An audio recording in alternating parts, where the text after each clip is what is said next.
This is a book that I pretty much cannot talk about on YouTube. This has all of the worst horrors, non-supernatural horrors that you could really imagine. It's a horror novel written in 2004 by this infamous guy, Dennis Cooper. Infamous, I gather. I was not really familiar with him before reading it, and I guess this book is notorious as being some of the more extreme of the extreme horror. It is wonderfully inventive and captivating, and I finished it in a 24-hour period, I think in one sitting. And I say that with a note of surprise because I typically avoid books that are anywhere close to this level of violent. The first part of the novel is written as a series of reviews on an escort review site for gay men based in the Los Angeles area, and all of these men are discussing an escort who is new to the scene named Brad, who is remarkable in his physical beauty and his tolerance for being subjected to outlandish sexual preferences, we'll say.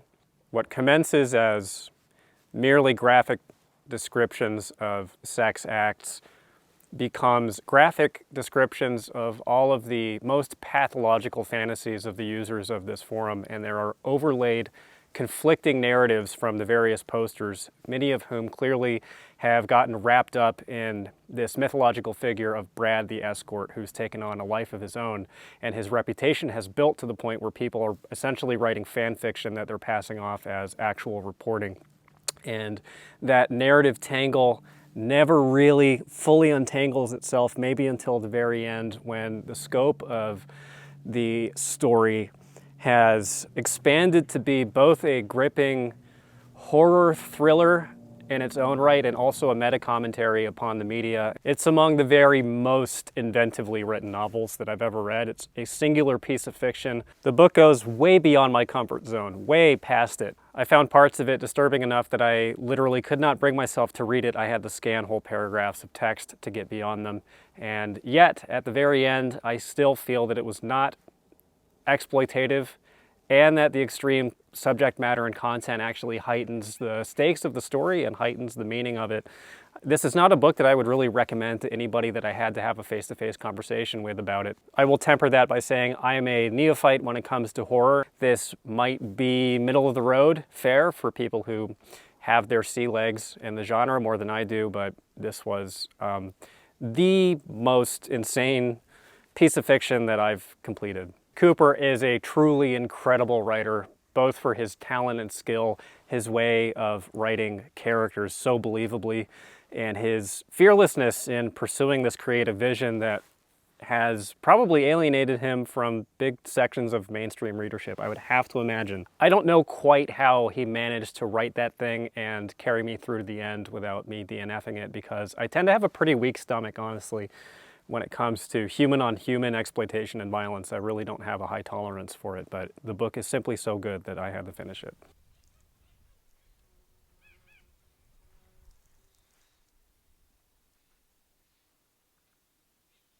I needed a breather after that one, so I read Who Goes There by John W. Campbell Jr., which is the source material for the movies, plural, The Thing. This is actually one of the source texts also for Bookpilled, for my science fiction fandom. Rereading it now, I can see some of the cracks in it a little bit more clearly. Campbell was famous for being the editor of astounding science fiction. He's one of the most influential figures in the entire history of science fiction. He's the guy who compelled his authors who submitted material for the magazine to write with an eye for scientific accuracy, and this was his primary interest and his primary emphasis, and that shows through in his work, or at least in this one. I haven't really read anything else from Campbell. He's not famous for being a great prose stylist or having produced much of interest, I get the impression, to the general readership other than this. This is his most famous work. And it is excellent. It does have some pretty dry exposition in it. There is a long passage describing exactly the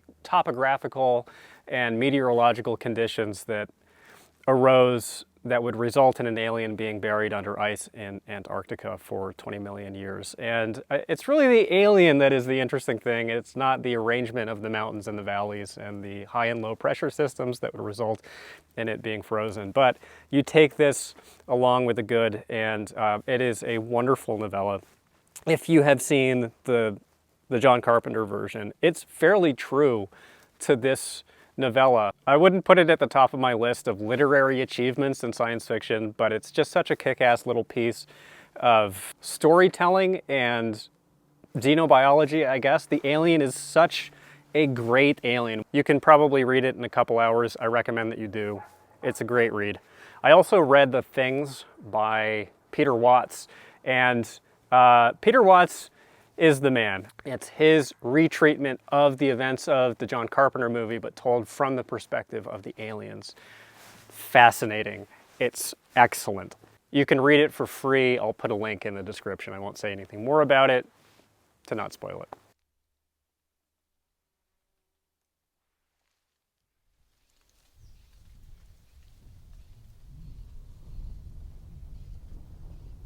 The next one I read was Negative Space by B.R. Yeager, which is a contemporary horror novel, and I wanted to read another one because I was interested because of the Dennis Cooper novel, and also because, you know, themed video for YouTube. Remember Halloween? I wanted to do a horror thing. It ended up being late. Here it is.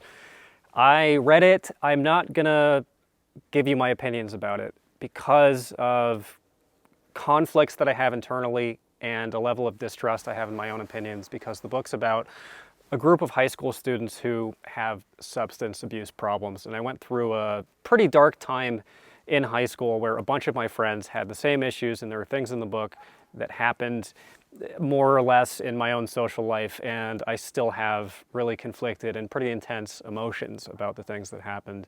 And those emotions colored my reading of the novel and made it almost impossible for me to be objective. So for the first time, I'm actually just gonna tap myself out of this review because it just wouldn't be fair to you or to him. So you're getting 4 books in this video, and the last one is The Haunting of Hill House by Shirley Jackson.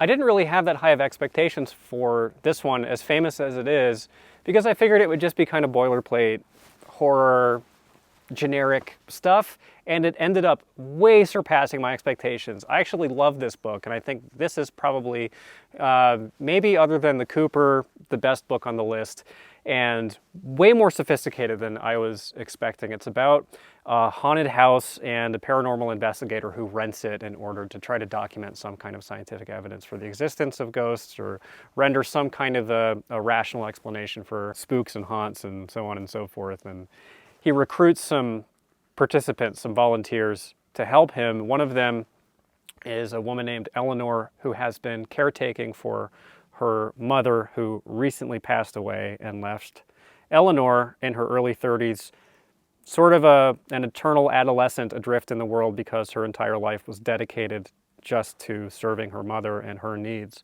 And Eleanor goes to this haunted house and meets the other characters.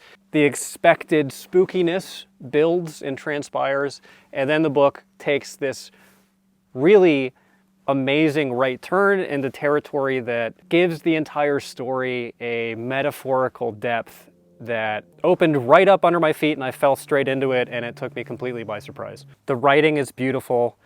The book builds suspense perfectly well. The characters are all, for the most part, great. The horror works wonderfully well, and it works well in the way that the A24 modern horror movies try to make horror work, and it always infuriates me because it's so on the nose as allegory. But it really works here as allegory for the difficulties of family life, I think, and the difficulties of dealing with overbearing and controlling people.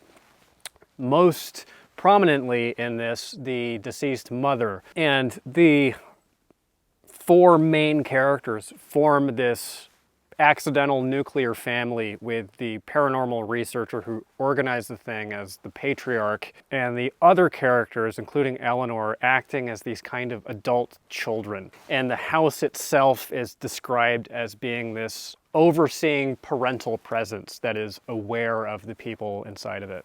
it really almost does not feel like genre literature, which is neither a good nor a bad thing. But I think this would be a good entry point into genre lit for someone who read more mainstream drama fiction. I haven't read anything else from her. I know that there are some popular works. I'm aware of them and I would like to read them.